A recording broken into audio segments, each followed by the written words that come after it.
उत्तर प्रदेश की योगी सरकार ने वित्तीय वर्ष 2026-27 के बजट में युवाओं के डिजिटल सशक्तिकरण और रोजगार के लिए बड़ा पिटारा खोल दिया।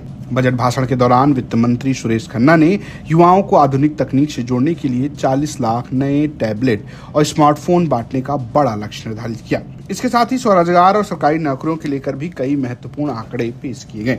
सरकार ने युवा को डिजिटल रूप से सक्षम बनाने के लिए स्वामी विवेकानंद सशक्तिकरण योजना को और विस्तार दिया है। वित्त मंत्री ने घोषणा की है कि इस योजना के तहत 40 लाख टैबलेट बांटे जाएंगे। इस योजना के लिए बजट में 2,374 करोड़ रुपए प्रस्तावित किए गए हैं। आंकड़ों के मुताबिक अब तक प्रदेश में 49,86,000 टैबलेट और स्मार्टफोन निःशुल्क वितरित किए जा चुके हैं। अब सवाल यह है कि जब सरकार स्मार्टफोन और टैबलेट छात्रों को दे रही है तो मिलेगा कैसे? उसके लिए आपको अप्लाई करना होगा।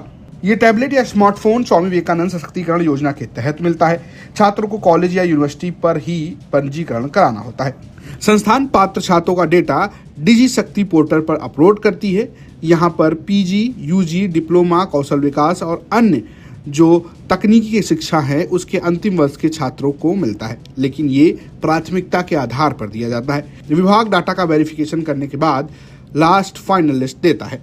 टैबलेट और स्मार्टफोन के अलावा भी सरकार ने युवाओं के लिए काफी कुछ घोषणा की है। सरकार ने और योजनाओं का जिक्र किया है, जैसे कि मुख्यमंत्री अभ्युदय योजना। प्रदेश में 163 केंद्रों पर वर्तमान में 23,000 से अधिक युवाओं को प्रतियोगी परीक्षा के लिए मुफ्त कोचिंग दी जा रही है।